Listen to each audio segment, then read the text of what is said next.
8h16 minutes et 30 secondes. Geneviève Chacon, micro, Grand Lac Café. Il fait -16 à Toronto. C'est vraiment pas chaud, mais il y a un grand soleil qui sera là toute la journée avec des températures autour de -5 degrés aujourd'hui. En musique, un événement unique en son genre à Toronto, un concert spécialement conçu pour les malentendants. Pour en savoir davantage, voici Stéphane Vera. Il est DJ, claviériste, compositeur et partenaire du projet Emoty Chair, Emoty Chaise, un projet mené par des chercheurs de l'université Ryerson ici à Toronto. Et comme Stéphane Vera est un oiseau de nuit et qu'il était en concert jusqu'aux petites heures du matin, on l'a joint hier, en fin de journée. Je lui ai d'abord demandé de nous expliquer en quoi consistait son projet Emoty Chair. En fait, c'est un projet que je suis partenaire depuis à peu près 2 ans à l'université de Ryerson, que vous avez mentionné. C'est une chaise spéciale qui s'appelle en effet l'Emoty Chaise. Et dans cette chaise, on peut sentir des vibrations. Alors c'est une composition aussi entièrement nouvelle, composition tactile. J'ai 2 pièces qui vont sortir sur mon album prochainement, Different Shapes and Sizes, sur le label Toronto Nice and Smooth en passant. Et ces compositions-là sont premièrement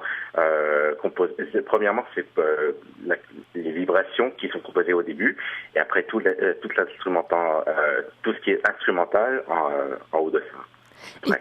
Et comment ça fonctionne exactement? Comment on arrive à transmettre ces vibrations-là et à les faire sentir aux auditeurs, là, en quelque sorte?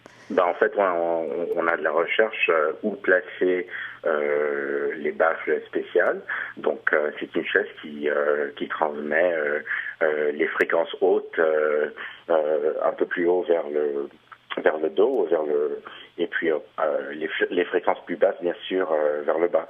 Et on peut ressentir les fréquences basses, on peut ressentir à peu près où on est dans la musique. Quand il y a des instruments qui s'ajoutent et tout ça, c'est une texture un peu différente. Donc voilà, la composition se fait au début pour les vibrations, et c'est conçu uniquement dans la chaise. Donc moi, je m'assieds dans cette chaise avec des écouteurs pour ne pas entendre quoi que ce soit, et je commence à composer avec un petit clavier voilà, pour les vibrations, et tout se rajoute après. Et donc, vous êtes vraiment partie prenante dans la transmission des émotions aussi qui sont générées, j'imagine. Absolument. Il ne faut pas oublier que les sourds ont des sens beaucoup plus développés dans les 4 qu'ils ont. Donc, c'est-à-dire, eux ressentent beaucoup plus que quelqu'un qui a des oreilles qui peut écouter la musique aussi. Donc, eux, ils ont des sensations très très fortes et très mouvantes. Donc c'est très spécial comme projet, j'en suis très fier. Ah oui, c'est vraiment spécial. Et justement, comme compositeur, comment en êtes-vous venu à vous intéresser à ce genre de projet-là? Je suis, en anglais on dit Chief of Operations, pour un programme aussi qui se passe à Ryerson, qui s'appelle Wave DNA. Et avec ce projet-là, je me suis introduit au laboratoire de Deb Fell, c'est elle qui est le chef du projet. Et donc eux, ils préparaient cette Emoty Chaise, mais ils n'avaient pas du tout conçu que ça soit un instrument de musique. C'est moi qui a posé la question. Je dis, si ça peut ressentir des vibrations, la musique aussi c'est des vibrations. Donc il doit y avoir une façon aussi de faire de la musique pour. Donc avec cette idée-là, j'ai commencé à développer cette nouvelle style de musique qui est en fait une musique pour les sourds, qui est une musique tactile.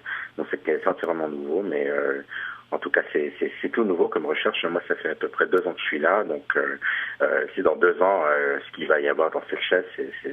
On a déjà trouvé un prototype complètement différent avec l'exposition, bien sûr, qui s'est passée récemment au musée des sciences et des technologies.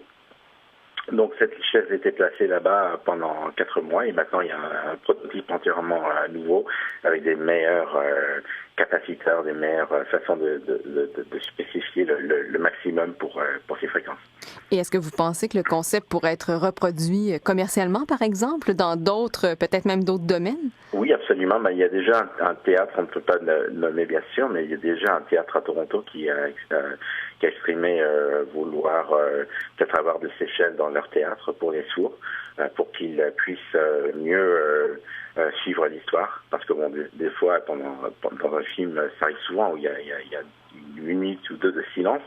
Et ceux, bien sûr, qui entendent suivent ce qui se passe pendant ces 2 minutes, mais les sourds ne peuvent pas, ils sont un peu perdus. Quand il n'y a pas de texte, on ne voit pas. Donc avec cette chaise, bien sûr, s'il y a des choses qui se passent dans l'histoire, ce serait pour eux aussi de ressentir l'hybridation et mieux servir. Aussi, on peut dire que bon, tout le monde a la capacité de ressentir la musique. La musique, c'est dans notre DNA.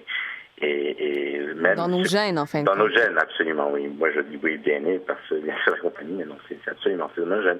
Donc, même sans les oreilles, on peut ressentir par la peau des sensations qui sont très, très similaires. Il faut aussi se rappeler que c'est le cerveau qui dit au corps qu'est-ce que c'est la musique. Les fréquences traversent partout, donc on peut ressentir de la musique sans avoir des oreilles. Et c'est avec l'Exchaz, c'est un truc qui est quand même phénoménal. Jamais dans ma vie j'aurais pensé faire partir d'un projet aussi